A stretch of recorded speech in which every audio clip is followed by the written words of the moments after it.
দেশে যে ফ্যাসিবাদী ব্যবস্থা গড়ে উঠেছে তার শেকড় এখনও উৎখাত করা যায়নি বলে মন্তব্য করেছেন যুব ও ক্রীড়া উপদেষ্টা আসিফ মাহমুদ সজীব ভুঁইয়া। তিনি বলেছেন, ফ্যাসিবাদের ভিত অনেক গভীরে, শুধু গাছ কাটা হয়েছে, কিন্তু তার শেকড় উৎখাতের লড়াই চালিয়ে যেতে হবে।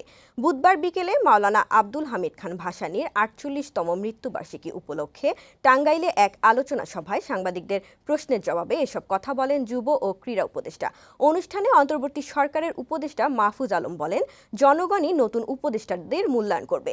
তিনি বলেন, যাদের নিয়োগ দেওয়া হয়েছে তারা জনগণের আকাঙ্ক্ষার পক্ষেই রয়েছেন।